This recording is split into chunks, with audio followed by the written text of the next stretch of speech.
तो देखिए, first we are starting physical properties of alkaline earth metals.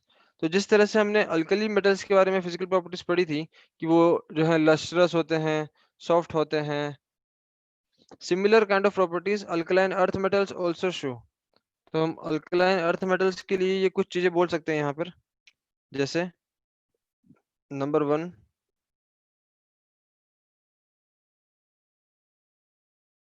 हम बोल सकते हैं दैट दीज एलिमेंट्स आर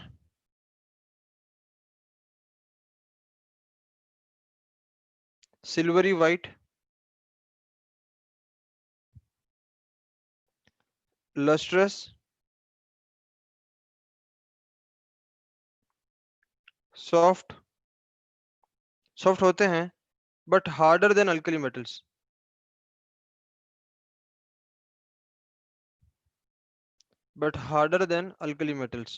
ठीक है। नंबर 2, सेकंड फिजिकल प्रॉपर्टी की यहाँ बात करें। नंबर 2, देखो, अल्कली मेटल्स और अल्कलाइन अर्थ मेटल्स का बॉइलिंग पॉइंट काफी ज्यादा होता है, लेकिन अल्कलाइन अर्थ मेटल के पास 2 इलेक्ट्रॉन्स हैं। तो ये ज्यादा अच्छे से बॉन्ड बना सकते हैं, और इनकी साइज भी छोटी होती है। As compare to alkali metals इनकी साइज और छोटी होती है। तो क्या ये ज्यादा स्ट्रॉन्ग बॉन्ड्स बना पाएंगे as compare to alkali metals? Yes sir. तो ये यस ज्यादा सर। स्ट्रॉन्ग बॉन्ड बना पाएंगे, इसकी वजह से इनके मेल्टिंग पॉइंट्स और बॉइलिंग पॉइंट्स हाई होंगे sir. And boiling points will be high. Higher yes sir.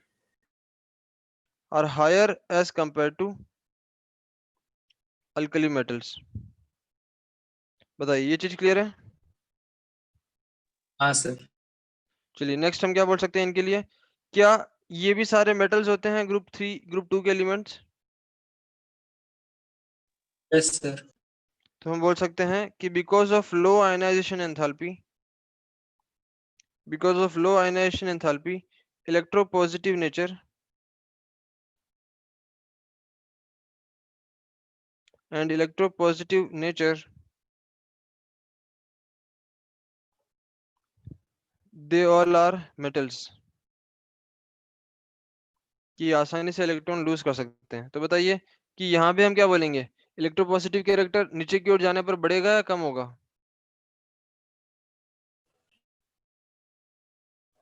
Sir बढ़ेगा।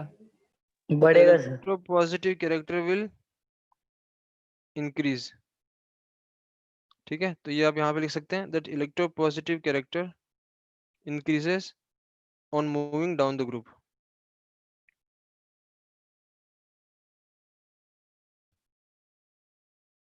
सर ठीक है, बहुत स्लो। ठीक है, चलिए धीरे चलते हैं हम लोग।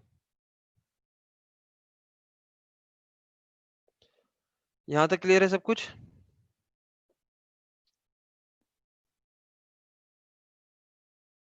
बताइए, क्या यहाँ तक क्लियर है?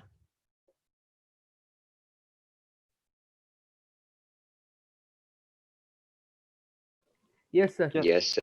चलिए, तो अगर आपको याद हो तो अल्कली मेटल्स के केस में मैंने आपको बताया था कि जब आप इन अल्कली मेटल्स को ऑक्सीडाइजिंग फ्लेम में ले जाकर टच करते हो तो कलर दिखाई देता है। और मैंने आपको बताया था कि हर अल्कली मेटल का अपना अपना एक कैरेक्टरिस्टिक कलर होता है। याद है आपको? Yes sir. तो वो कलर किस वजह से होता है? क्यों ये मेटल्स कलर शो करते हैं? क्योंकि इनके पास वैलेंस इलेक्ट्रॉन्स होते हैं, और जैसे ही वैलेंस इलेक्ट्रॉन्स को एनर्जी मिली तो आपको पता है क्या होता है?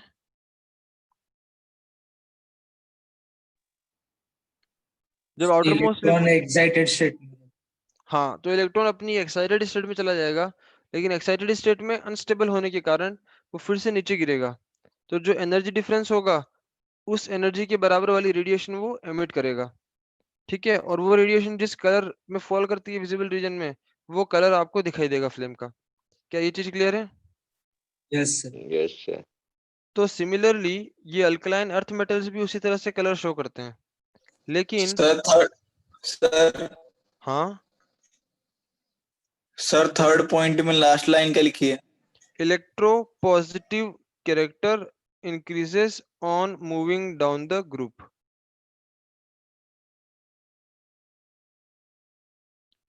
ठीक है, तो मुझे ये बताइए अब कि अल्कलाइन अर्थ मेटल्स के केस में इलेक्ट्रॉन का निकलना क्या आसान होगा अगर हम ग्रुप में नीचे की ओर जाते हैं तो? Yes sir. Yes Yes, sir. sir. Yes sir. तो जो ऊपर वाले एलिमेंट्स हैं उनमें इलेक्ट्रॉन्स टाइटली बाउंड है न्यूक्लियस के साथ। Yes, तो sir. ऊपर वाले एलिमेंट्स जनरली कलर नहीं शो करते हैं फ्लेम पर, लेकिन नीचे वाले एलिमेंट्स कलर शो करते हैं। क्या ये पॉइंट क्लियर है? Yes sir. Yes sir. हम बोल सकते हैं that since the electrons of beryllium and magnesium are tightly bound, they don't impart any color.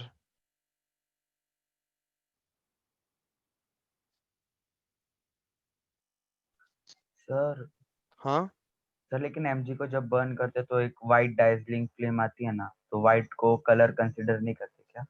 नहीं नहीं नहीं नहीं, हमने जो कलर लिखे थे लास्ट टाइम पे, वो हाँ। सामने वो उनमें से कोई भी हमने व्हाइट कलर नहीं लिखा था। ओ ओके सर। मतलब व्हाइट से आप डिस्टिंग्विश नहीं कर सकते, क्योंकि एक तो वो तो एक जनरल कलर हो गया ना फ्लेम का। यस।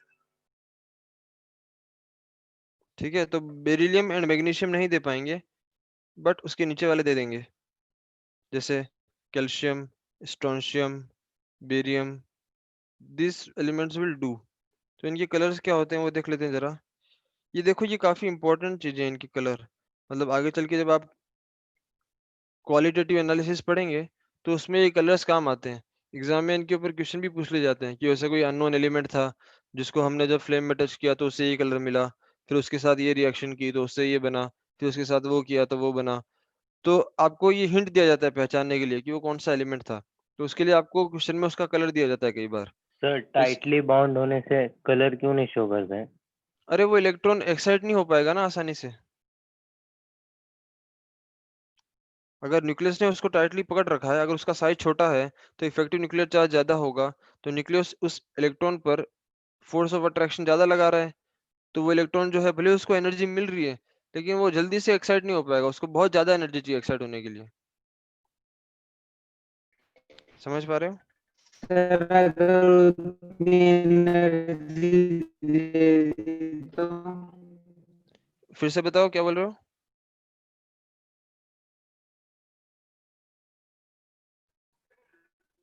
सर अगर जितनी एनर्जी उसको चाहिए एक्साइट होने के लिए उतनी अगर हमने प्रोवाइड कर दी तो? अगर उसको हमने उतनी एनर्जी प्रोवाइड कर दी तो फिर वो एक्साइट हो जाएगा। मतलब उसको एक्साइट होने के लिए तब वो एक्साइट हो जाएगा। अगर बहुत ज्यादा एनर्जी आपने प्रोवाइड कर दी तो इलेक्ट्रॉन बाहर ही निकल जाएगा छोड़ के। जैसे आप फोटो इलेक्ट्रिक इफेक्ट में पढ़ते हैं ना, कि जो मिनिमम अमाउंट ऑफ एनर्जी होती है उसको हमने क्या बोला था, आपको याद है? Threshold energy. फ्रीक्वेंसी। हाँ, थ्रेशोल्ड एनर्जी, उसकी करस्पॉन्डिंग जो फ्रीक्वेंसी थी उसको बोला था थ्रेशोल्ड फ्रीक्वेंसी। और उसी थ्रेशोल्ड एनर्जी का एक और नाम था वर्क फंक्शन। क्लियर है, बोलो। Yes sir. यस तो देखो, इनका कलर आपको याद रखना है। सर ये जो कैल्श हाँ बोलो। सर हम ये अल्कलाइन अर्थ मेटल्स को हम बार बार comparison to alkali earth metal से पढ़ना है क्या? वो आसान है ना पढ़ना, जब भी एक रेफरेंस है तो आपको पढ़ना आसान है ना। मतलब आप एक को अच्छे से पढ़ लो, फिर दूसरे वाले को उसके साथ रिलेट कर करके समझ लो, तो आसान है ना। Yes sir. तो जो कैल्शियम होता है ये ब्रिक रेड कलर शो करता है। Calcium shows brick red colour, strontium shows crimson red, crimson colour show करता है ये। आप अगर एग्जैक्टली लिखना चाहें तो क्रिम्सन रेड। और जो बेरियम है, ये barium apple green colour show करता है, एप्पल ग्रीन। ठीक है, आप थोड़ा एक बार इनको देखेंगे और थोड़ा इसको पिक्चराइज करेंगे तो ये कलर्स आपको याद रह जाएंगे। Calcium brick red, strontium S R तो crimson red, barium apple green. ये बेरियम तो बहुत इंपॉर्टेंट है, बहुत बार देखने को मिलेगा ये आपको कि बेरियम का कलर होता है एप्पल ग्रीन। बेरियम का कलर नहीं, मतलब बेरियम को अगर आप फ्लेम में लेके गए तो ये एप्पल ग्रीन कलर शो करता है। ठीक है, चलिए इसी में एक पॉइंट और लिख देते हैं हम यहाँ पर। सर ये फ्लेम के अंदर ले जाएंगे तब ये ऐसे कलर शो करेंगे ना? मतलब आप समझ रहे हो ना, मतलब इलेक्ट्रॉन है वो, उसको एक्साइट करने के लिए एनर्जी चाहिए, तो आप इसको फ्लेम, उस मेटल के छोटे से पार्टिकल को, छोटे से ग्रेन्यूल को आप फ्लेम में ले जाकर टच कर दिए उसको, तो उसको एनर्जी मिली। तो एनर्जी मिली तो फिर वो इलेक्ट्रॉन एक्साइट हुआ, और जब एक्साइट होगा तो फिर डी एक्साइट होगा, और तब वो एनर्जी रिलीज करेगा। तो जो वेवलेंथ की लाइट रेडिएशन वो एमिट करेगा वो आपको कलर दिखाई देगा। एटॉमिक स्ट्रक्चर की बात है जो आप ऑलरेडी पढ़ चुके हैं। सर इसको ऐसे दे सकते हैं ना, मतलब कि जैसे हीटर में जब टाइम वो इलेक्ट्रिसिटी जब पड़ती है, मतलब थोड़ी देर बाद उसका वो रोड रेड हो जाती है। उसमें तो कोई कलर नहीं दिखाई पड़ता है ना, वो तो उसका, सर रेड रेड सी दिखती है ना फ्लेम हाँ जैसी। वो तो हमेशा रेडी दिखेगी। सर नॉर्मली हाँ मतलब यस, आप वैसे भी समझ सकते हैं, समझ सकते हैं वैसे। ठीक है, उसमें एक्चुअली मतलब कलर चेंजेस भी होते हैं जब आप अलग अलग टेम्परेचर पे उस रोड को देखेंगे, हीटर की रोड को, तो वो थोड़ा अलग अलग कलर शो करता है। यस लेकिन सर। हाँ इन जनरल आप वैसे बोल सकते हैं इस चीज को, मतलब फंडा वही है जो आपने एटॉमिक स्ट्रक्चर में पढ़ा हुआ है कि इलेक्ट्रॉन्स एक्साइट होते हैं फिर डी एक्साइट होते हैं, तो जो गैप है, एनर्जी गैप, उतना बराबर एनर्जी रेडिएशन एमिट करते हैं, और उसके हिसाब से आपको वो पर्टिकुलर वेवलेंथ वाली कलर का कलर दिखाई देता है। ठीक है, क्लियर है यहाँ तक? Yes, sir. ठीक है, यस सर। देखो नेक्स्ट, अल्कलाइन अर्थ मेटल्स जो हैं ये भी इलेक्ट्रॉन लूज कर सकते हैं। तो अल्कली मेटल्स भी इलेक्ट्रॉन लूज करते थे, तो हम क्या बोल सकते हैं, alkaline earth metals like alkali metals have high electrical and thermal conductivity, have high electrical and thermal conductivity।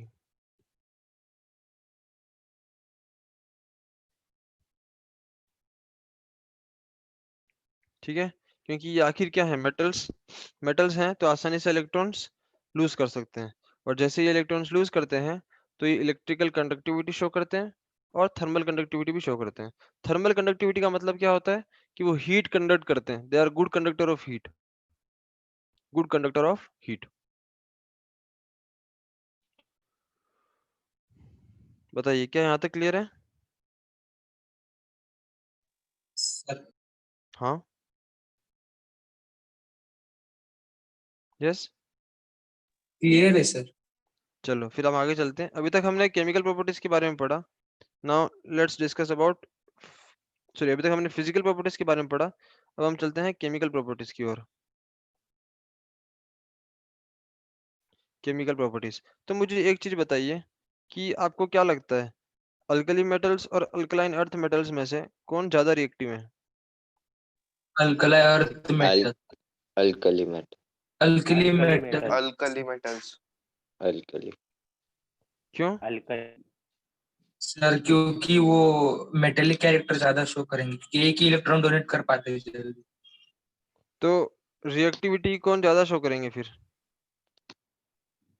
Sir reactivity series में भी सबसे पहले फर्स्ट ग्रुप का आता है sir alkali metal sir. Alkali metal. Alkali metal sir. Alkali alkali metal. Metals, ठीक है। Sir एक बार दोबारा रीजन बताना क्यों करेंगे वो। क्या क्या करेंगे रिएक्टिविटी? यस सर, ज्यादा शो। देखो बेसिकली मैंने आपको एक बार पहले बताया था, अगर आपको याद हो, कि केमिकल रिएक्टिविटी के पीछे रिस्पॉन्सिबल कौन होता है, इलेक्ट्रॉन। मैंने आपको बताया था ना, अगर किसी दो यस एलिमेंट्स सर। में, अगर किसी दो एलिमेंट्स में number of free electron same है तो उनकी केमिकल प्रॉपर्टीज ऑलमोस्ट सिमिलर होती है। तो केमिकल रिएक्टिविटी के पीछे कौन रिस्पॉन्सिबल है, इलेक्ट्रॉन। ठीक है, तो मुझे बताइए कि किस केस में इलेक्ट्रॉन्स ज्यादा फ्री हैं, मतलब आसानी से निकल सकते हैं मेटल में से, अल्कली मेटल सर के केस में फर्स्ट वाले। या अल्कली अल्कली मेटल सर। के केस में यस सर। आसानी से निकल सकते हैं? Yes sir. तो इसका मतलब अल्कली मेटल्स जो हैं वो ज्यादा रिएक्टिव होंगे as compare to alkaline earth metals. Okay sir. तो यहाँ पर आप लिख सकते हैं that alkaline earth metals are more reactive than alkali metals। इसका रीजन आपको समझ में आ गया? ठीक है, चलिए एक और चीज बताइए, जब हम अल्कली मेटल्स के ग्रुप में ऊपर से नीचे की ओर जाएंगे तो इनकी रिएक्टिविटी बढ़ेगी या कम होगी? सर फर्स्ट पॉइंट बढ़ेगी आपने सर। उल्टा लिखा है क्या? क्या? सर फर्स्ट हाँ पॉइंट में सर, उल्टा लिखा है सर पॉइंट अच्छा यस उल्टा सर, अल्कली लिखा है, अल्कली मेटल्स अल्कली ज्यादा मेटल्स रिएक्टिव। पहले आएगा। सॉरी।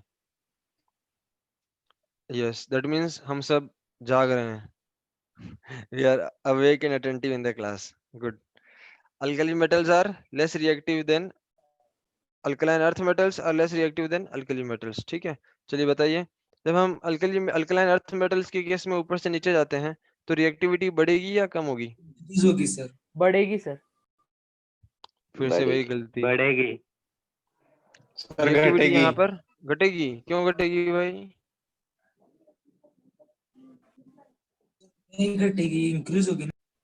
इंक्रीज सर होगी ना। इंक्रीज होगी। हाँ, As इलेक्ट्रॉन का size निकलना will increase. आसान है ना, इलेक्ट्रॉन का शेल्स निकलना बढ़ेंगे आसान है। तो यस वो सर, दूर इंक्रीज जाएगा तो होगी। वृद्धि होगी। तो हम लिख सकते हैं रिएक्टिविटी ऑफ दिस एलिमेंट्स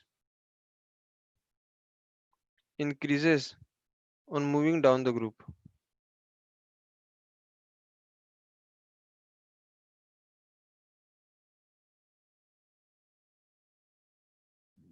ठीक है, बताइए यहाँ तक क्लियर है? Yes sir. अब हम सबसे पहले यहाँ पे पढ़ते हैं रिएक्टिविटी टुवर्ड्स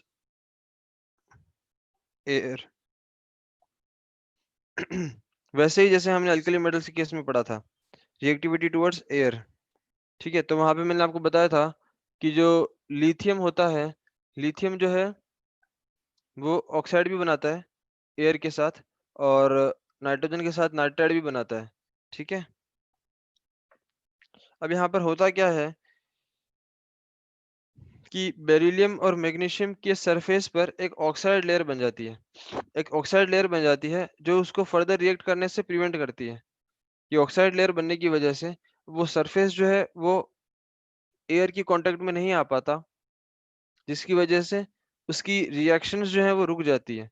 मतलब एक तरह से वो जो ऑक्साइड लेयर बन गई वो एक पैसिव लेयर का काम करती है, उसको किसी के साथ रिएक्ट करने से मना करती है।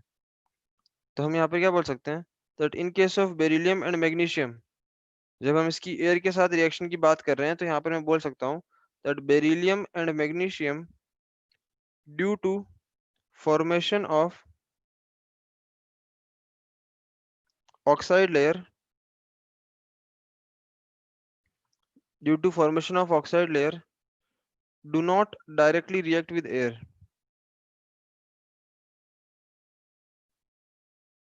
do not directly react with sir वापस रिपीट कर सकते हो, आपने क्या बोला 1 मिनट पहले? बेरिलियम और मैग्नीशियम की सरफेस पर एक ऑक्साइड लेयर बन जाती है। ऑक्साइड लेयर का मतलब क्या हुआ, जैसे जैसे आपने कोई कॉपर के बर्तन देखे होंगे, कॉपर के कोई बर्तन अगर हो आपके घर में, कॉपर के कुछ वेसल्स हों, तो आपने देखा होगा कि कॉपर के जो वेसल्स हैं वो अगर बहुत टाइम से अगर वॉश नहीं किए हैं अच्छे से, तो थोड़े उसके सरफेस पर, please mute your self everyone. आपने देखा होगा कि जो कॉपर के वेसल्स होते हैं अगर बहुत टाइम से अगर अच्छे से वॉश नहीं किए हैं तो उनकी सरफेस पर एक ग्रीनिश लेयर बन जाती है। देखा है आपने कभी? यस सर, यस एक सर। ग्रीनिश यस एक सर। ग्रीनिश कलर की लेयर बन जाती है। तो वो बेसिकली क्या है, वो कॉपर ऑक्साइड का कलर होता है। तो इसी तरह से बेरिलियम और मैग्नीशियम की सरफेस पर ऑक्साइड लेयर बन जाती है, जिसकी वजह से वो डायरेक्टली एयर या फिर वाटर के साथ रिएक्शन नहीं करते हैं। लेकिन कब कर पाएंगे, जब वो बहुत बारीक बारीक पीसेस कर लिया हमने, एक पाउडर फॉर्म ले लिया हमने, तो पाउडर फॉर्म में क्या होता है, सरफेस एरिया बढ़ जाता है, तो रिएक्टिविटी बढ़ जाती है। इन सर जनरल हम क्या बोलेंगे, एल्यूमिनियम भी ऐसे ही करता है ना सर, हाँ एल्यूमिनियम भी एक, Al2O3 का? यस एल्यूमिनियम भी अपना ऑक्साइड बना लेता है, और ऑक्साइड बनाने की वजह से वो एक पैसिव लेयर फॉर्म करता है एल्यूमिनियम ऑक्साइड की। सर जिंक करता है कैसे? जिंक ऐसे पैसिव लेयर नहीं बनाता है, मतलब ऑक्साइड तो बनाता है लेकिन पैसिव लेयर फॉर्म नहीं करता। ओके चलिए, तो यहाँ पे मैं आपको क्या बता रहा था, they do not react with air and water, ठीक है।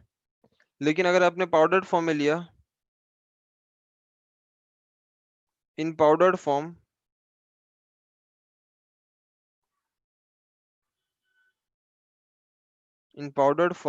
they react violently.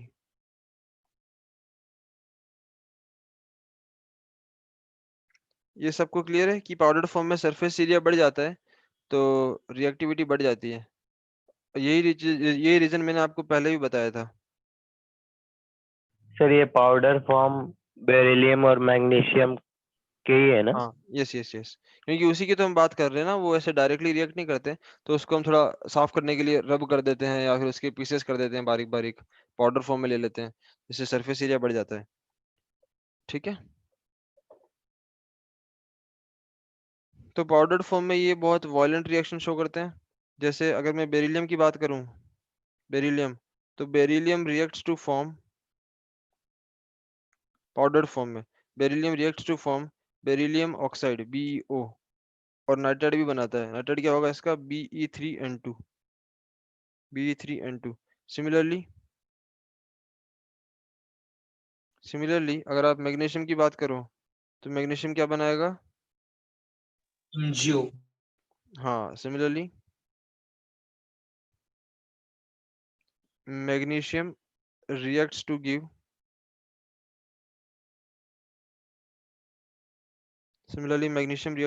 MgO and Mg3N2।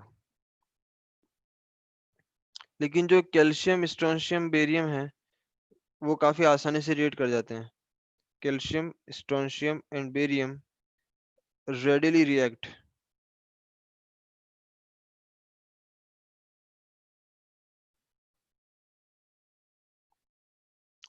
react with air to form oxide and nitride।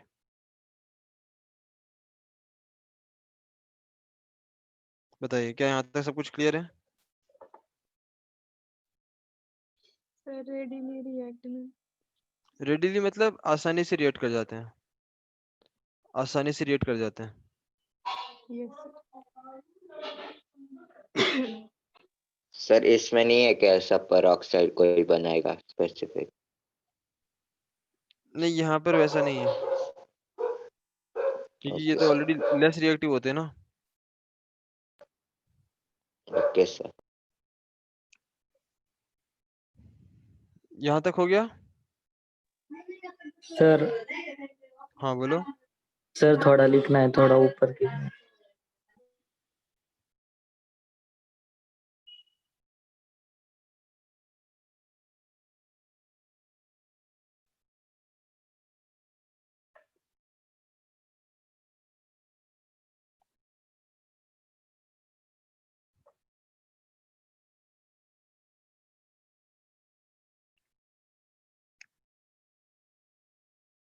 Done sir. चलो, सर आपने इनकी रिएक्शन वाटर के साथ नहीं लिखी, बेरिलियम और मैग्नीशियम की? कर रहे हैं ना, अभी कहानी खत्म का हुई, पिक्चर अभी बाकी है, पिक्चर अभी बाकी है, 1 बाय 1 हम कर रहे हैं सारा। Number 2, reactivity with water.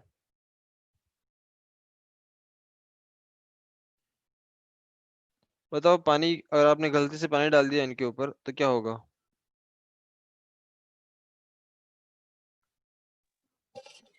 Sir oxide बनेंगे। ऑक्साइड बनेंगे पानी के साथ, hydroxide. Hydroxide. Hydroxide hydroxide sir. बनेंगे। और कौन सी गैस लिबरेट होगी? H2। हाइड्रोजन। Hydrogen gas. ठीक है, तो लेकिन ये बात तो क्लियर है that alkaline earth metals are less reactive than alkali metals towards water, ठीक है। रिएक्टिविटी तो इनकी कम होती है, ये बात तो क्लियर है। और जब ये रिएक्ट करेंगे तो क्या फॉर्म करेंगे? They form hydroxides, and they liberate hydrogen gas, ठीक है।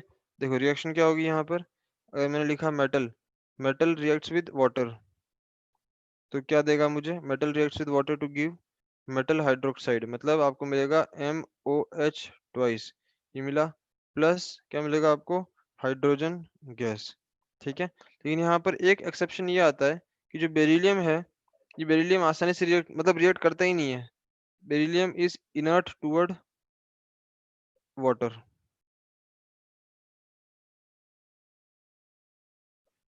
Beryllium is inert toward water. ठीक है,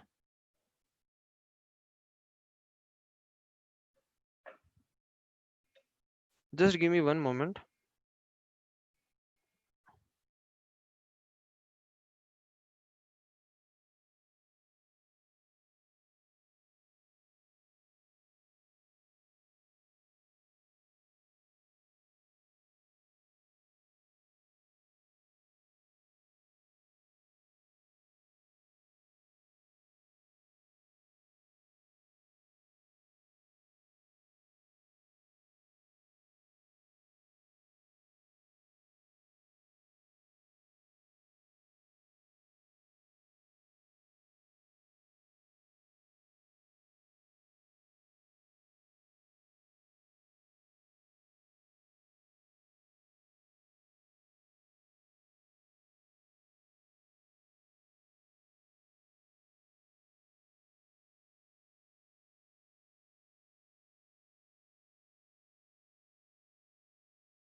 सर आपने म्यूट कर रखा है। सर ने बोला थोड़ी देर रुको। और बात कर रहे हैं।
चलो ओके,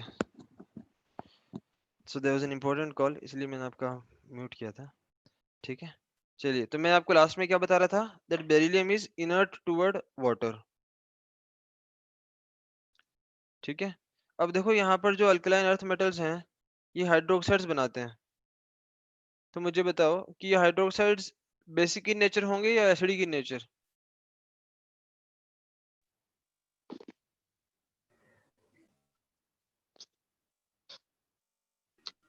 सर बेसिक। इसी सब पे बेसिक। Basic in nature. तो मैं यहाँ पर एक चीज और बोल सकता हूँ, that all the alkaline earth metal hydroxides, all the alkaline earth metal hydroxides are basic in nature.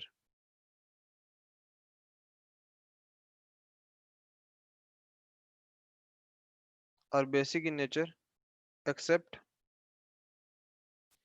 beryllium hydroxide. Except beryllium hydroxide. ये जो beryllium hydroxide है, ये amphoteric होता है. Beryllium hydroxide is amphoteric in nature. Sir पर ऊपर तो आपने लिखा है वो इनर्ट होता है वाटर। हाँ, तो मतलब नॉर्मल कंडीशंस में रिएक्ट नहीं करता है, लेकिन एक्सट्रीम कंडीशंस पर रिएक्ट कर जाता है। एक्सट्रीम कंडीशंस का मतलब बहुत हाई टेम्परेचर पर। सर एक्सट्रीम कंडीशंस, डिस्प्लेसमेंट के थ्रू भी करा सकते हैं ना उसका हाइड्रोक्साइड, उससे सॉरी कोई लो डिस्प्लेसमेंट। रिएक्ट। हाँ मतलब किसी लो रिएक्टिव मेटल का हाइड्रोक्साइड होगा तो वो मतलब उससे कोई जो लो रिएक्टिव होगा तो उसको रिप्लेस कर देगा। ऐसा जैसे डिस्प्लेसमेंट रिएक्शन जनरली हाइड्रोक्साइड्स के केस में देखी नहीं जाती है।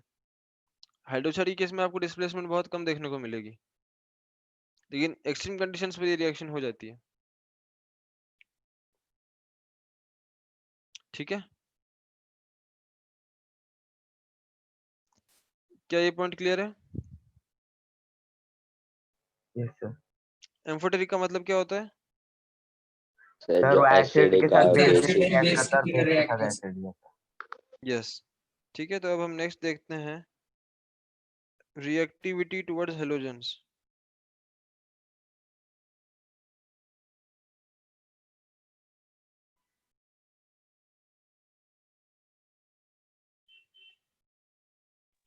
सर रिएक्टिविटी आपने लिखा है towards, B is inert toward water लिखा है ना?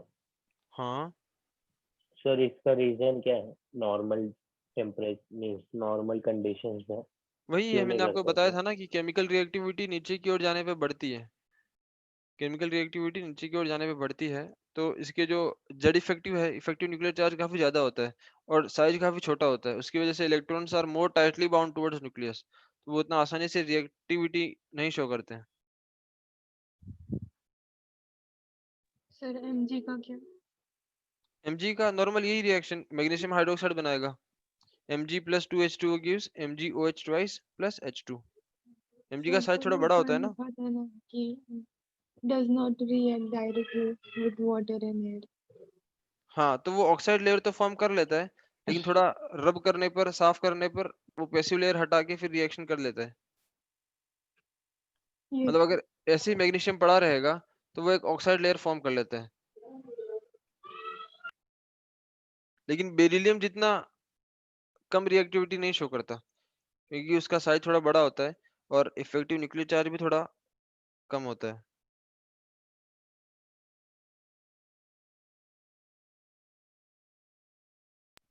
Yes sir. क्लियर? चलिए, मुझे बताइए यहाँ पर किस तरह के हैलाइड्स बनेंगे आपके पास अगर आपने रिएक्शन की इनकी। Metal colour. हम्म, क्या सर? किस तरह के हैलाइड्स बनेंगे यहाँ पर? एम मतलब MX2। MX2। तो हम यहाँ पर लिखेंगे that at high temperatures alkaline earth metals react with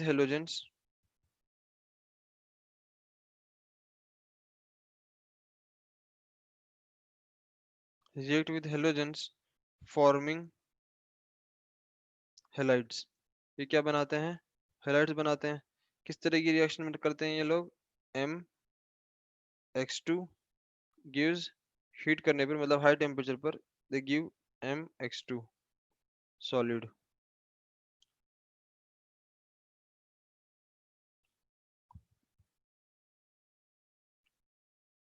बताइए क्या ये चीज क्लियर है? Yes sir. Yes sir. चलिए नेक्स्ट हम पढ़ते हैं reactivity towards hydrogen.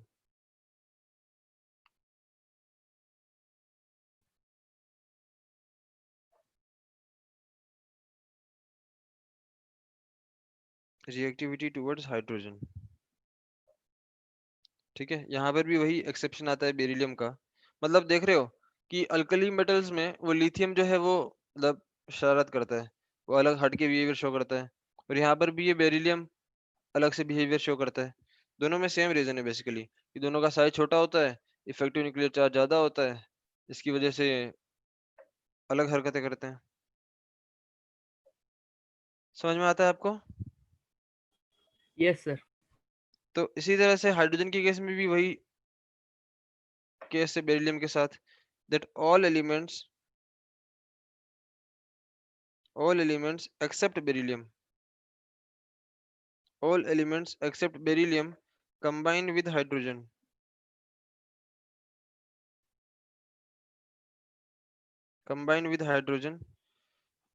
upon heating to form hydrides। ये बेरिलियम क्यों नहीं करता? बताओ क्यों नहीं करता ये बेरिलियम?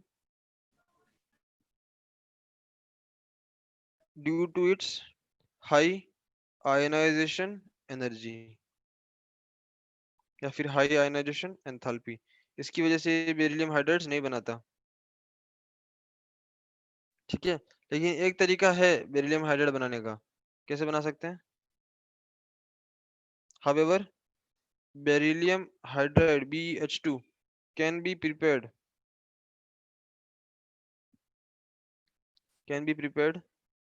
as, कैसे बना सकते हैं इसे?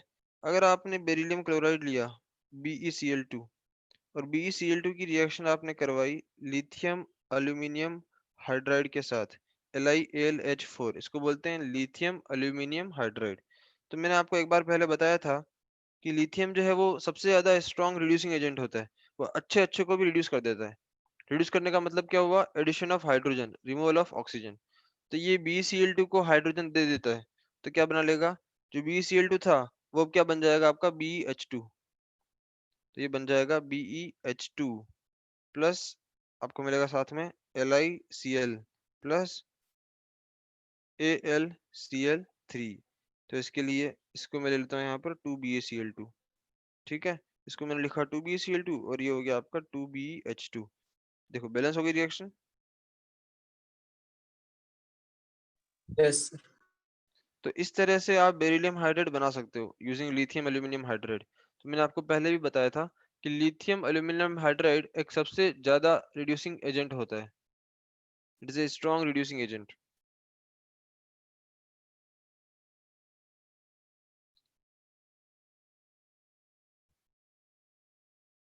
बताइए क्या ये चीज क्लियर है? Yes, sir.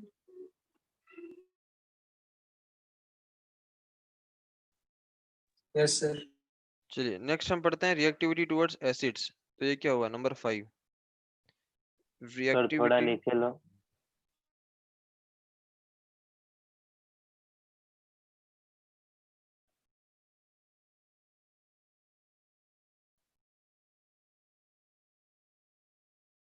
ठीक है, सर मुझे हैलोजेंस वाला लिखना है।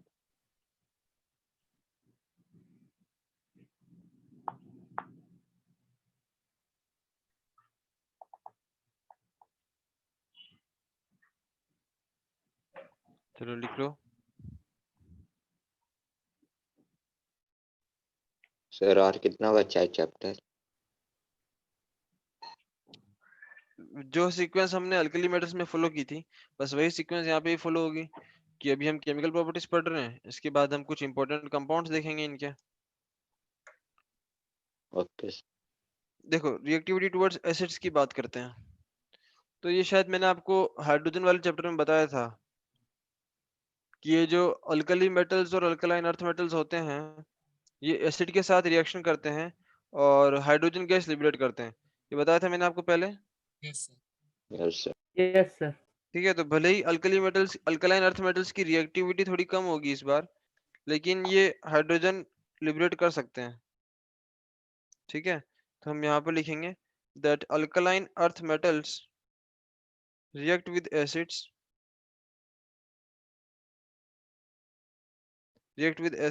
and liberate hydrogen gas. They react with acids and liberate hydrogen gas. जैसे मैंने एग्जांपल लिया magnesium, magnesium plus 2HCl gives MgCl2 plus hydrogen.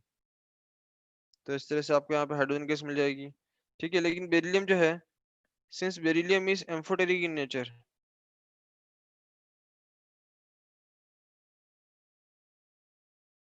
Since beryllium is amphoteric in nature, ये बेसिस के साथ भी रिएक्शन शो करता है। It reacts also with NaOH, NaOH के साथ भी रिएक्शन शो करता है। कैसे रिएक्शन शो करता है जरा देखिए। सर मैंने बस लिखा NaOH या कोई भी base? कोई भी बेस, लेकिन NaOH एक स्ट्रॉन्ग बेस है इसीलिए NaOH का एग्जांपल लिया है। यस सर ठीक है। इसकी रिएक्टिविटी ऑलरेडी कम होती है ना काफी, तो इसको थोड़ा जोरदार रिएक्टेंट चाहिए होता है। बेरिलियम प्लस NaOH, तो बेरिलियम प्लस NaOH क्या मिलेगा आपको बताओ? स्ट्रॉन्ग बेस के साथ रिएक्शन करवा रहे हैं BOH इसकी, whole twice. BOH whole twice.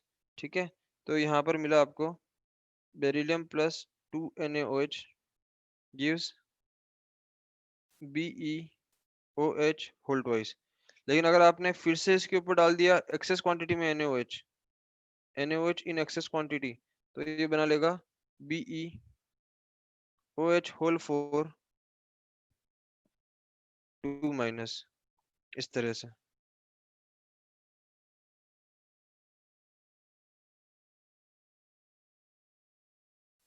ठीक है,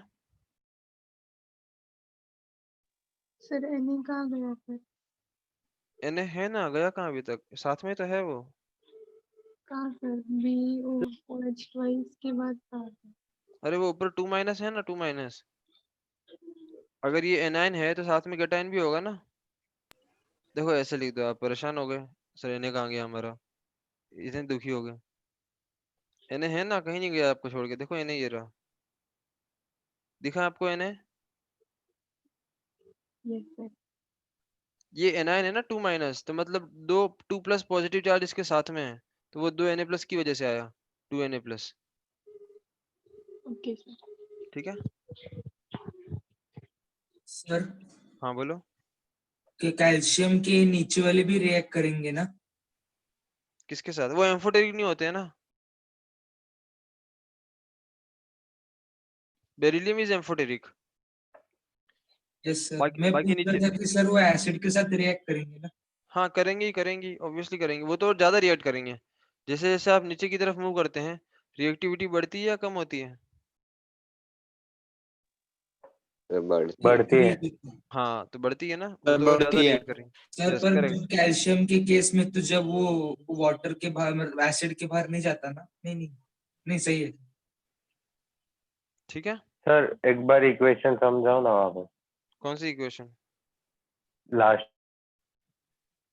आपने जब बेरिलियम के साथ NaOH की रिएक्शन की तो क्या बना? बेरिलियम हाइड्रोक्साइड बना। ठीक है, बेरिलियम हाइड्रोक्साइड बना। अब बेरिलियम हाइड्रोक्साइड पर अगर आप NaOH एक्सेस क्वांटिटी में और डाल देते हैं तो वो फर्दर रिएक्ट कर जाता है, मतलब हाइड्रोक्साइड पे नहीं रुकती रिएक्शन, और NaOH अपना डाल दिया तो फाइनली क्या बना लेगा? BOH4 2 बस, इसके आगे नहीं जाएगा, और BOH4 2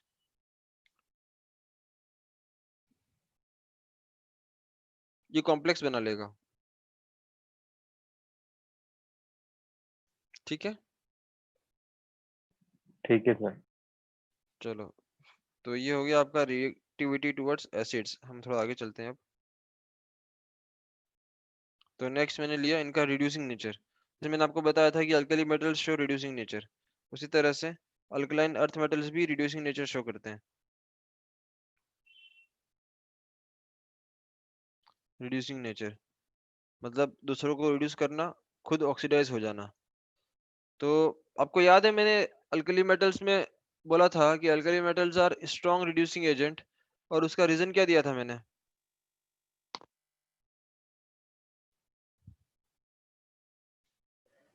सर वो हाईली इलेक्ट्रोपॉजिटिव होते हैं इसलिए। नहीं। Polarizing power. नहीं। क्या दिया था मैंने रिड्यूसिंग नेचर के लिए? Electrochemical series, reduction potential. हाँ ये ठीक है, तो रिड्यूसिंग नेचर में वही रीजन आपको याद रखना है यहाँ पर। तो यहाँ पे मैं क्या बोल सकता हूँ? That like alkali metals alkaline earth metals are also strong reducing agent। Sir compare में लेकिन लो होंगे ना पावर में। हाँ, are strong reducing, ठीक है, but less than that of alkali metals। तो आप लिख सकते हो साथ में, but less than that of alkali metals। ठीक है, और ऐसा क्यों है? this is due to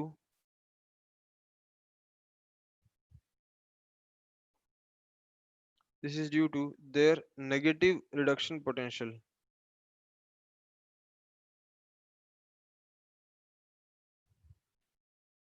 this is due to their negative reduction potential। ठीक है, अब भले ही जो बेरिलियम है although beryllium has less negative reduction potential, जैसे लिथियम का तो बहुत ज्यादा आता था, -3.07 बताया था मैंने आपको, -3.07 वोल्ट। तो बेरिलियम का तो काफी कम नेगेटिव होता है रिडक्शन पोटेंशियल, कम होने के बावजूद भी it's reducing nature is high.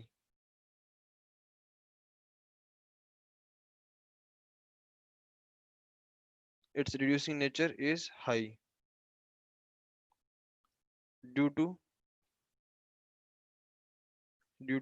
large hydration energy,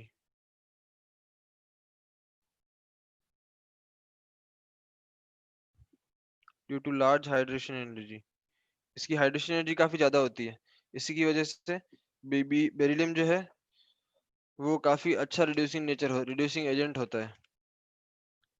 ठीक है, हाइड्रेशन एनर्जी का मतलब मैंने आपको पहले बता दिया था, किसकी हाइड्रेशन एनर्जी ज्यादा होगी, एक छोटे आयन जो की या छोटा बड़े होगा आयन सर, की? छोटे आयन। छोटे आयन की। तो बेरिलियम तो सबसे छोटे। छोटा है, beryllium is the smallest in the entire group. सही बात है ना? Yes sir. तो इसीलिए बेरिलियम जो है उसका रिड्यूसिंग नेचर काफी सर अच्छा स्क्रॉल होता है। डाउन करना थोड़ा, सर लिखा नहीं ऊपर का। यस सर, लिखा नहीं सर। ठीक है लिख लो आराम से।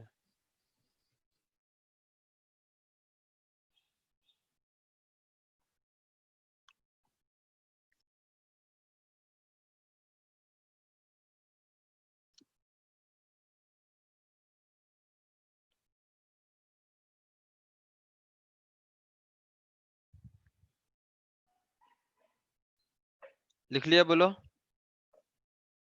No sir.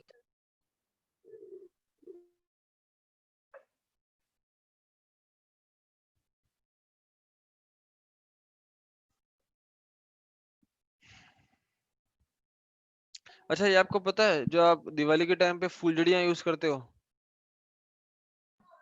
Yes sir. फुलझड़ी जो Yes, आप यूज करते हो, फुलझड़ी, यस सर। Yes sir. वो हाँ सर, यूज करते हैं सर। वो अलग अलग कलर क्यों शो करता है? मतलब कोई लाल colour, green colour, red colour. अलग अलग मेटल डाले होंगे उनके अंदर। हाँ, आपने कभी उसको देखा है? उसका सरफेस कैसा होता है? कुछ दाने दाने होते हैं सिल्वर। सरफेस पे। हाँ रफ होता है सर। हाँ सर, यस दाने दाने सर, होते हैं। सिल्वर कलर का हाँ होता है सर। हाँ, मतलब सिल्वर बहुत अलग अलग कलर के होते हैं, बेसिकली आपने देखा होगा, सिल्वरी वाइट। दाने दाने होते हैं, दाने दाने होते यस हैं। Yes sir. तो इसलिए वो अलग फ्रीक्वेंसी की कलर एमिट करते हैं सर। हाँ यस साहिल नहीं है वैसे। Just 1 second, just 1 second, just give me 1 second.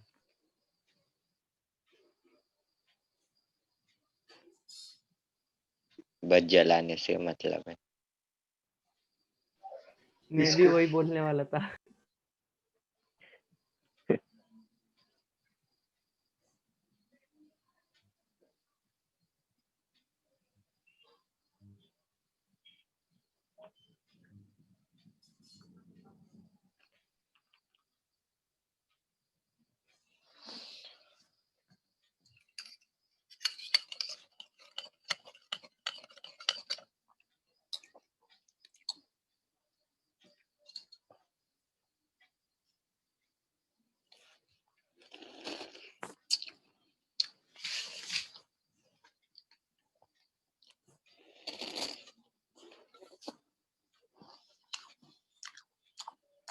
हमको सिर्फ फुलझड़ी जलाने से मतलब है। Yes sir. ठीक है, क्या बना है, क्या किया है, क्या डाला है, कितना एयर पोल्यूशन कॉज करेगा, हमको कुछ लेना देना नहीं है। हमको तो बस क्या चाहिए, मजा चाहिए।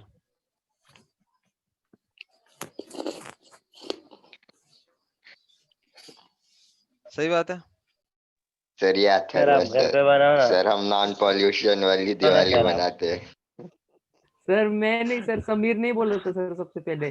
साहिल साहिल। चलो ठीक है, तूने अब बोला, ध्यान दो। ये समीर और अथर्व बोले। अच्छा, हम सिर्फ लैंप जलाते हैं घर पे, है ना? हाँ सर, दिए जलाता हूँ सर मैं तो। हम सिर्फ दिए जलाते हैं लाइट बस। लाइट जला। मैं तो घर का बस बल्ब जलाता हूँ सर। बल्ब? क्या कभी तो दिए जला लिया करो, थोड़ी एनर्जी बचाओ। पेट्रोलियम वेस्ट होगा ना। पेट्रोलियम कहाँ से वेस्ट होगा भाई? तो दिए में पेट्रोल डालता है। दिए के साथ साथ सब कुछ जल जाएगा। पता चला जलाने वाला नहीं बचा कुछ देर बाद।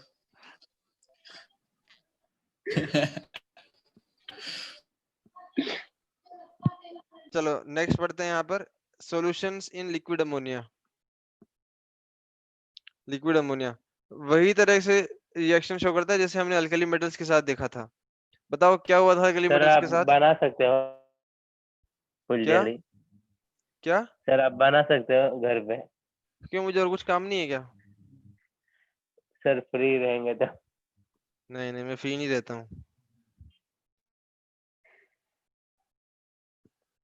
चलो तो मुझे बताओ, जब अल्कली मेटल्स की रिएक्शन की थी लिक्विड अमोनिया के साथ, मतलब लिक्विड अमोनिया की सॉल्यूशन में हमने डाला था, तो आपने कौन सा कलर देखा था और क्यों देखा था?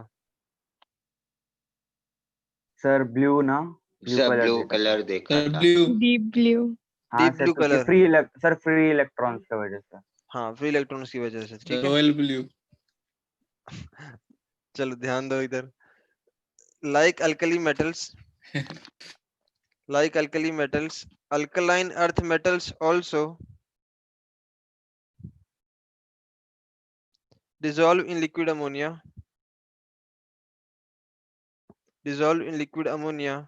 to give deep blue black solution, to give deep blue solutions, ठीक है। रिएक्शन क्या है? वही रिएक्शन होगी जैसे आपने वहां लिखी थी, metal plus X plus Y ammonia. X plus Y में इसलिए लिखता हूँ क्योंकि कुछ जो है वो कैटायन बनाने में जाएंगे और कुछ इलेक्ट्रॉन्स बनाने में जाएंगे। तो ये क्या बन जाएगा बोलो इस बार? Ammoniated cation. Sir X NH3। Plus Y number है क्या सर? क्या? हाँ, एक्स प्लस वाई नंबर है ना, कोफिशिएंट है, हाँ सर, ठीक है। स्टोइचोमेट्रिक कोफिशिएंट। प्लस 2, इस बार 2 आ जाएगा यहाँ पर। ये क्या बन जाएगा आपके लिए?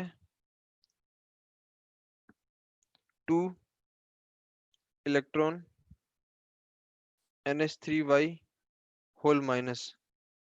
ये है आपके अमोनिएटेड इलेक्ट्रॉन या फिर सॉल्वेटेड इलेक्ट्रॉन, ठीक है। तो हर मेटल ये रिएक्शन शो करता है एक्सेप्ट बेरिलियम एंड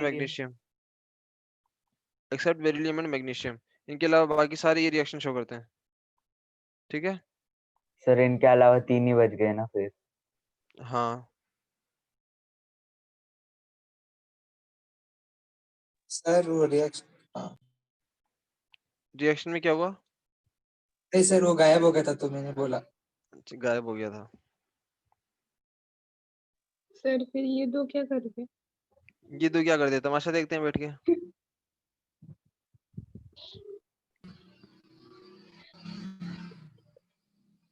ये अमोनिया के साथ रिएक्शन शो नहीं करते हैं ना।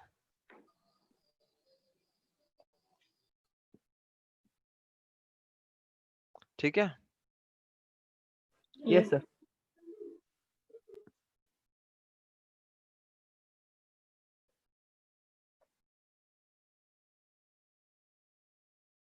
हो गया। Yes yes sir.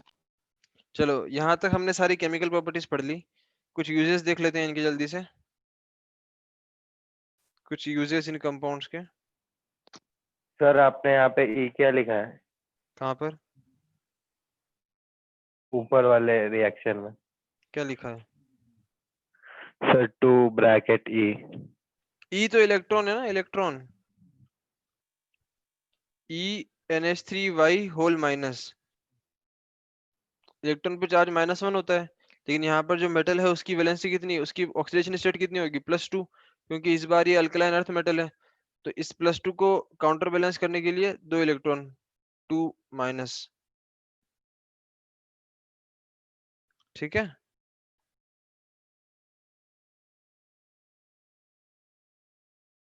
बोलो, क्लियर है? Yes sir. यस चलो सर। इनके यूजेस पढ़ते हैं, ये कहाँ कहाँ यूज होते हैं ये एलिमेंट्स। सबसे पहले बात करते हैं बेरिलियम की। ठीक है, तो ये जो बेरिलियम है it is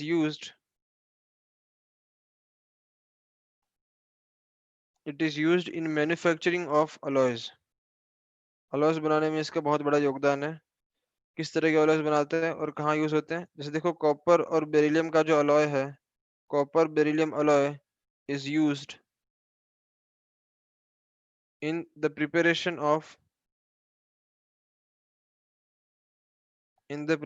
of high strength springs. In the preparation of high strength springs. Basically automobiles में या फिर जो बड़े बड़े हेवी मोटर व्हीकल्स होते हैं, ट्रक्स वगैरह, उनमें बहुत हाई स्ट्रेंथ स्प्रिंग्स की जरूरत होती है नीचे। तो उसके लिए हम कॉपर बेरिलियम अलॉय यूज करते हैं, बहुत अच्छी स्ट्रेंथ देता है ये। ठीक है, ये हो गई बात कॉपर की, सॉरी बेरिलियम की। नेक्स्ट हम बात करते हैं यहाँ पर मैग्नीशियम की। पता है मैग्नीशियम कहाँ यूज होता है? सर मैग्नीशियम भी milk of magnesium ribbon, magnesia बनाने के लिए। मैग्नीशियम भी अलॉयज एंटासिड फॉर्म मैग्नीशियम करता है। बनाने रिबन, रिबन भी मैग्नीशियम बताना रिबन यूज चाहिए। होता है, यस मैग्नीशियम रिबन यूज होता है, पाउडर यूज होता है। ये बेसिकली मैग्नीशियम काफी इंपॉर्टेंट है, इसके यूज भी काफी इंपॉर्टेंट है, तो ये आप याद रख लो। ठीक है, हम वन बाय वन लिख देते हैं। Magnesium forms alloys, magnesium forms alloys with aluminium, zinc, manganese and tin. इन सब के साथ ये अलॉयज फॉर्म करता है। ठीक है, और मैग्नीशियम और एल्यूमिनियम का अलॉय बहुत लाइट वेट का होता है। Magnesium aluminium alloy being light weight, बहुत लाइट वेट का होने के कारण, being lightweight is used in aircraft construction, is used in aircraft construction। ठीक है, और जैसे भी आपने बताया कि मैग्नीशियम का पाउडर और मैग्नीशियम रिबन जो है वो फ्लैश फ्लैश पाउडर के तौर पे यूज होता है, फ्लैश पाउडर्स या फिर बल्ब्स में यूज होता है, और सिग्नल्स देने में यूज होता है। जैसे मान लो अगर कोई शिप जा रही है और उसको अगर इमरजेंसी किसी, सिग्नल। हाँ कोई दूसरी सामने वाली शिप को अगर सिग्नल देना है, तो आप कुछ मैग्नीशियम पाउडर लेके फेंक दो पानी में, तो आग पकड़ लेगा। जला के फेंक दो, आग पकड़ लेगा। सर पानी में फेंकने से आग पकड़ लेगा? तो ये शिप में जलेगा। जला के साइड में फेंक दो। अच्छा ऐसे ही, हाँ। तो शिप में जलेगा। अरे दूर फेंको ना शिप से। पानी पानी में फेंक रहे हो ना, जला के पानी में फेंक रहे हो आप, जस्ट सिग्नल के लिए। तो ये आप लिख सकते हैं यहाँ पर that magnesium powder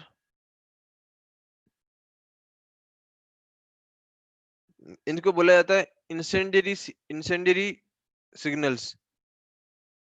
magnesium powder and ribbon are used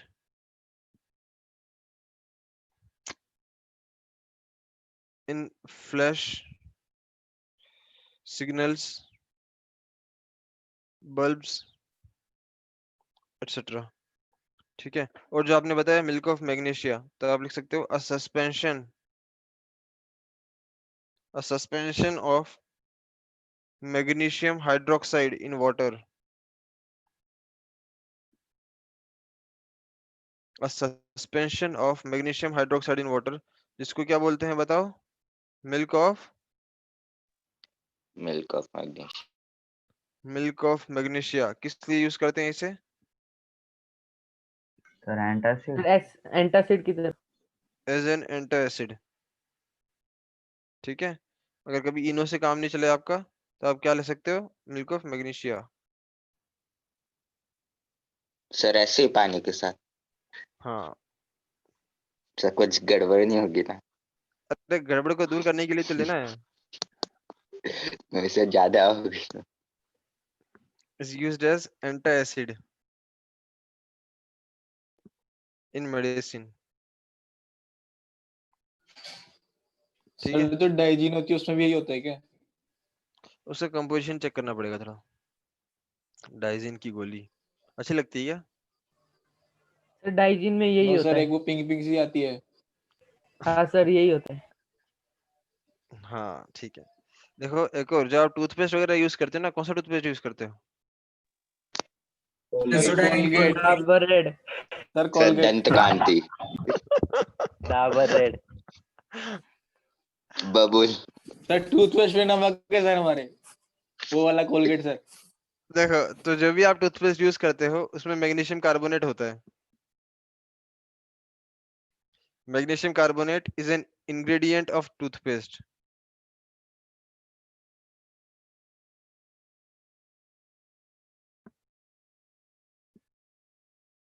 ठीक है, तो इस तरह से आप मैग्नीशियम यूज करते हैं। So these are some uses of magnesium. Sir antacid. Antacid, क्या हुआ एंटासिड को? सर एंटासिड क्या है सर, मतलब? एंटासिड क्या है? देखो होता क्या है, एंटा एसिड ये दो शब्दों से मिलके बना है। एंटी एसिडिटी, जब कभी एसिडिटी हो जाती है, एसिडिटी होने का मतलब क्या होता है? एसिडिटी का मतलब ये हुआ कि स्टमक की लाइनिंग में ऑलरेडी जो है हाइड्रोक्लोरिक एसिड प्रेजेंट होता है, जो डाइजेशन में हेल्प करता है। तो अगर कभी वो एक्सेस में बन जाए हाइड्रोक्लोरिक एसिड स्टमक के अंदर, तो उसकी वजह से स्टमक में पेन क्रिएट होता है। जो स्टमक की वॉल होती है, जो लाइनिंग होती है स्टमक की, उसमें एक्सेस HCl बनने की वजह से पेन होता है। उस कंडीशन को बोलते हैं एसिडिटी। उस कंडीशन को बोलते हैं एसिडिटी। तो जो एसिडिटी को दूर करते हैं मेडिसिन, उन मेडिसिन को बोलते हैं एंटा एसिड्स। अब एसिडिटी हो गई तो आपको उसको उसमें क्या डालना पड़ेगा? उसको एसिडिक स्ट्रेंथ कम करने के लिए आपको कुछ बेस डालना पड़ता है। तो ऐसे सब्सटेंसेस को बोलते हैं एंटा एसिड्स। ठीक है। ठीक है सर। अब देखो कैल्शियम कहाँ यूज करते हैं हम? Calcium carbonate. कैल्शियम कार्बोनेट कहाँ यूज करते हो? चूने में? PaCO sir. देखो, it is used to extract, ये जब आप मेटलर्जी पढ़ोगे आगे तो वहां पे आपके लिए आएगा। It is used to extract metals from their oxides. It is used to extract metals from their oxides, which are difficult to reduce with carbon.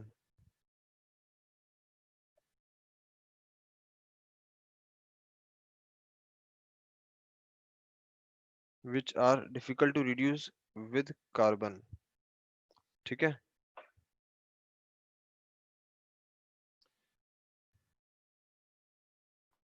और एक और चीज, जो कैल्शियम और बेरिलियम होते हैं, calcium and beryllium metals are used to remove air from vacuum tubes.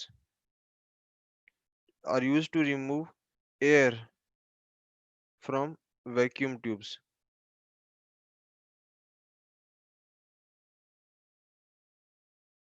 Vacuum tube में से एयर को निकालने के लिए यूज करते हैं। क्यों? Because since they react with oxygen and nitrogen, इनकी रिएक्टिविटी काफी अच्छी होती है, तो ये ऑक्सीजन और नाइट्रोजन से रिएक्ट कर लेते हैं। तो इसीलिए हम जो है इनको वैक्यूम ट्यूब साफ करने में यूज करते हैं।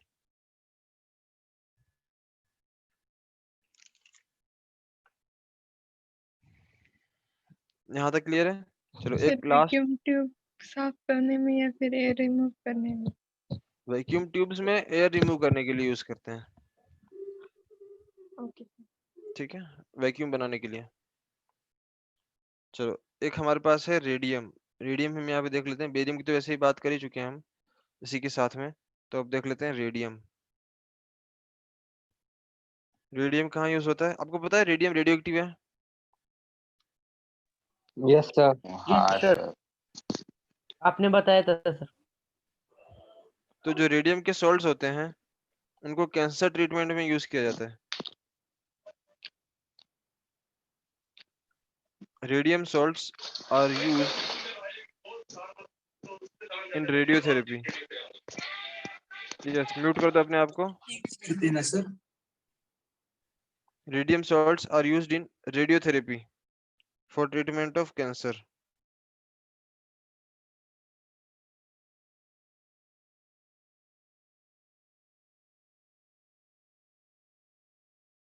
For treatment of cancer.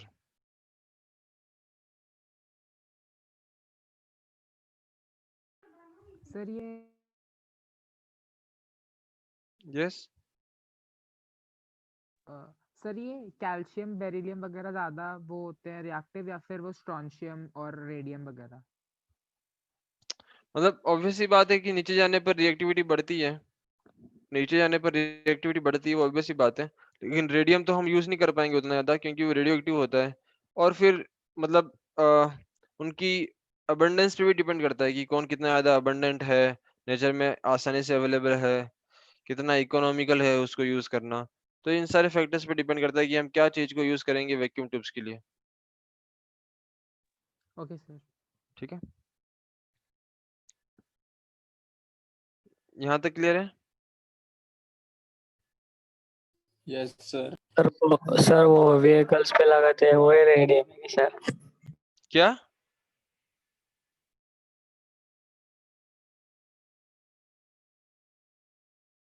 Number plate? Number plate की बात कर रहे हो क्या? नो सर, वो रेड स्ट्रिप होती है नहीं क्या सर, उस पे लाइट गिरी तो चमकते हैं सर. हाँ, नहीं नहीं, अगर वो अगर रेडियम वहाँ यूज कर लिया, मतलब अगर वास्तव में अगर वो रेडियो एक्टिव मटेरियल वहाँ पे यूज कर लिया, तो फिर तो आए दिन लोगों की कितनी जानें चली जाएगी.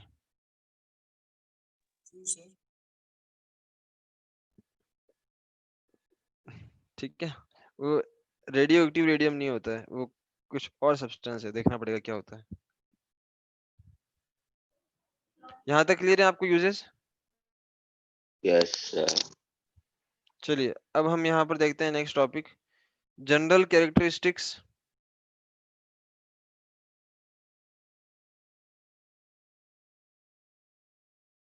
General characteristics of compounds of alkaline earth metals. कि जनरल अल्कलाइन अर्थ मेटल्स के कंपाउंड्स किस तरह के होते हैं. तो मुझे बताइए कि जैसा हमने अल्कली मेटल्स में डिस्कस किया था कि जो लिथियम के कंपाउंड्स होते थे वो अधिकतर क्या होते थे, कोवेलेंट, और नीचे वाले आयनिक होते थे. ठीक है, तो क्या ऐसा ही कुछ यहाँ भी देखने को मिलेगा? सर एसआर के यूजेस नहीं है. सॉरी, सर एसआर और बीए के यूजेस नहीं है. बेरिलियम का यूज मैंने आपको कैल्शियम के साथ ही बता दिया, और ओके स्ट्रोंशियम उतना ज्यादा इकोनॉमिकल नहीं होता है यूज करने के लिए. ओके. ठीक है, चलो देखो मेरी बात को ध्यान से सुनना कि जो कैटायंस छोटे होते हैं उनका पोलराइजिंग पावर ज्यादा होता है, और वो कंपाउंड जनरली कोवेलेंट होते हैं. क्या ये बात सही है? Yes sir. तो क्या मैं ये बोल सकता हूँ that the compounds of alkaline earth metals are generally more covalent than compounds of alkali metals. बताओ क्या ये बात यस सही है? सर. Yes sir. ठीक है, और जैसे जैसे हम ग्रुप में नीचे जाएंगे, मतलब ग्रुप 2 की बात कर रहा हूँ मैं, मतलब अल्कलाइन अर्थ मेटल्स की फैमिली की, तो मुझे बताइए कि on moving down the group,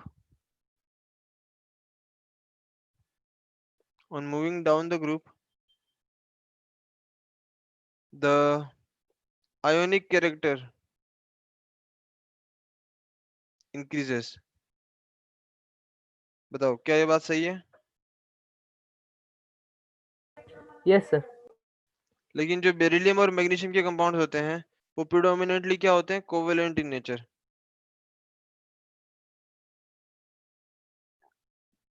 beryllium और मैग्नीशियम के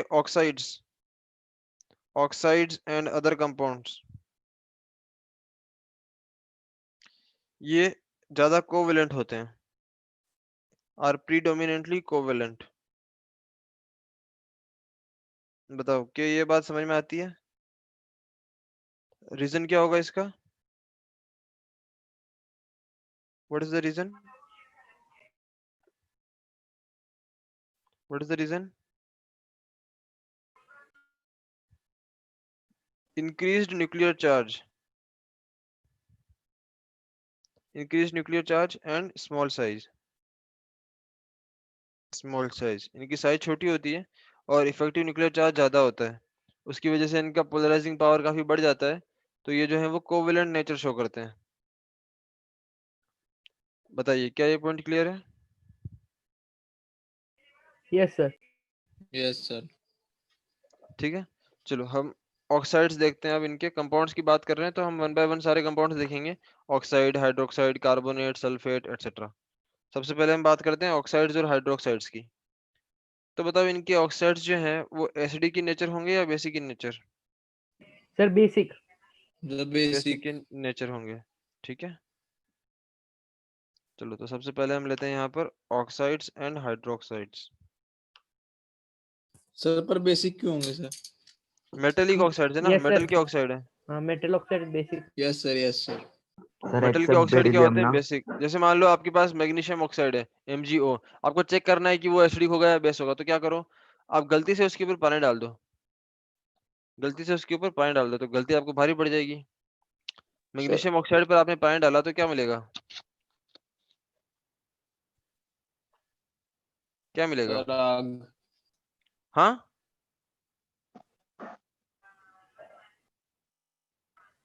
अरे पानी डालनी है, चिंगारी नहीं डालनी है। MgO छोड़ के सर चलेगा। आयंस में वो डिवाइड हो जाएगा। अरे तो क्या बनेगा? सबसे पहले MgOH ट्वाइस बेस बना ना। यस हाँ सर। Yes sir. तो जो ऑक्साइड्स पानी के साथ रिएक्शन करने पर बेस बनाते हैं वो ऑक्साइड्स क्या होते हैं? Basic basic. या एसिडिक? बेसिक। बेसिक बेसिक होते सर। हैं। ठीक है, चलो तो हम सबसे पहले बात करते हैं सर ऑक्साइड्स की। हाँ, सर फिर सर बेरिलियम को वाटर में डाला तो क्या बनेगा, एसिड या बेस? बेरिलियम की रिएक्टिविटी कम होती है ना, ऑर्डिनरी तो रिएक्ट नहीं करता है, हाई टेम्परेचर पर बनाता है BOH ट्वाइस, और वो एम्फोटेरिक भी होता है। यस सर, इसलिए पूछा, एम्फोटेरिक होता है तो वाटर में डालने के बाद क्या बनेगा, एसिड या बेस? वाटर में डालने के बाद बेस बनाएगा, BOH ट्वाइस बनाएगा। Okay sir. ठीक है, उसकी सोल्युबिलिटी काफी कम होती है, बेरिलियम हाइड्रोक्साइड की सोल्युबिलिटी बहुत कम होती है पानी के अंदर, मतलब वो पूरा टूटता नहीं है, बहुत कम डिसोल्व होता है, बहुत मतलब सोल्युबिलिटी बहुत कम होती है उसकी। ठीक है, देखो alkaline earth metals react with O2 to form monoxides. ये मोनोऑक्साइड्स बनाते हैं सारे। मोनोऑक्साइड्स का मतलब क्या हुआ? MO, इस तरह के ऑक्साइड बनाते हैं। ठीक है, ये सिंपल सिंपल से पॉइंट्स हैं, इनका रीजन आप खुद समझ जाओगे। Except BeO all other metal oxides, all other metal oxides are ionic in nature। बताओ समझ में आता है?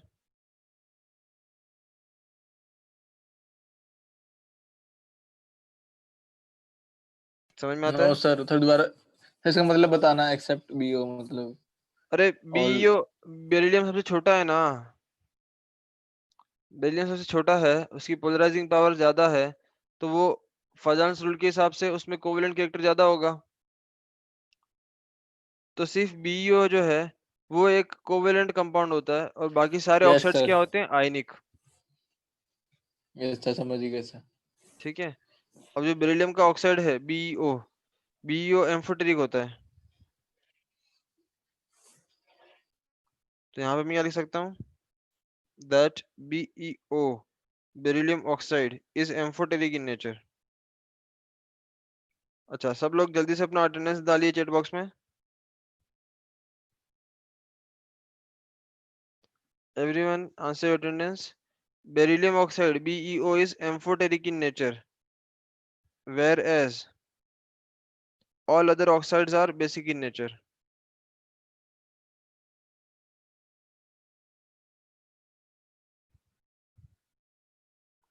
बाकी सारे ऑक्साइड्स जो हैं वो क्या होते हैं, basic in nature.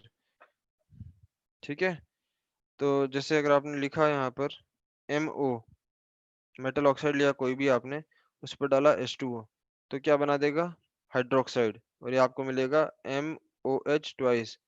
Everyone quickly answer your attendance.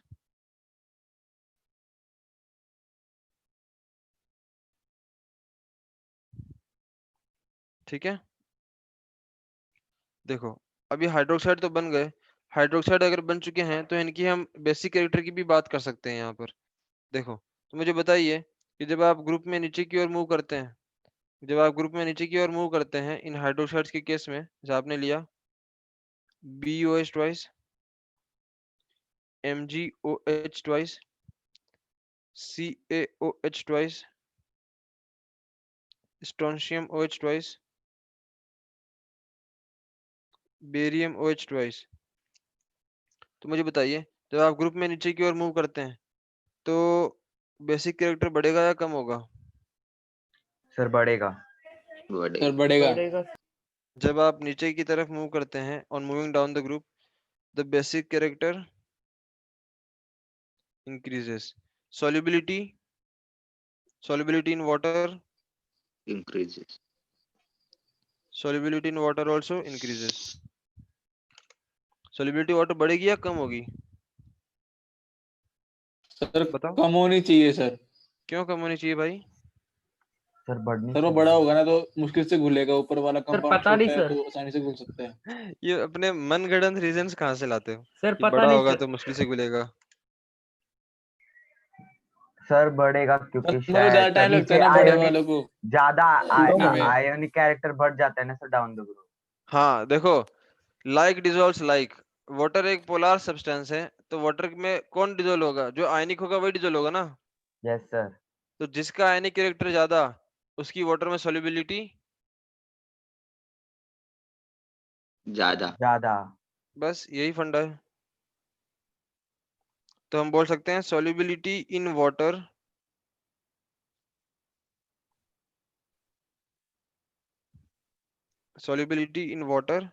increases। ठीक है, एक और लिख लो यहाँ पर थर्मल स्टेबिलिटी also increases। सो मतलब क्या होता है, देखो मैंने आपको पहले ही बताया था कि जो हाइड्रोक्साइड आयन है OH माइनस आयन्स ये साइज में बड़े होते हैं, तो बड़े आयन्स बड़े एनायंस किनके साथ अच्छी दोस्ती कर पाएंगे? बड़े केटन के अच्छा साथ या हाँ हाँ, छोटे केटन के साथ? सब बड़े के साथ। बड़े के साथ। तो बड़ा कौन है? जब आप ग्रुप में नीचे जाते हो तो केटन्स की साइज बढ़ती जाती है, तो थर्मल यस सर। स्टेबिलिटी भी बढ़ती जाएगी। ठीक है, तो मैं यहाँ पे क्या लिख सकता हूँ, thermal stability increases on moving down the group. बताओ यहाँ तक आपको समझ में आया? Yes, sir. किसी को कोई डाउट्स है यहाँ तक? No sir. No sir. ये काफी इंपॉर्टेंट चीज है, आप इसको याद रखना, जो मैंने यहाँ पे आपको हाइड्रोक्साइड्स का ऑर्डर बताया है। यस सर, थैंक यहाँ तक सब कुछ क्लियर है? Yes sir. यस चलिए, sir. so we conclude here and then yes we'll sir. continue in next class। ठीक है, यस सर। चलो thank you sir. Thank you sir. GM sir. धन्यवाद sir. yes, bye sir. bye everyone।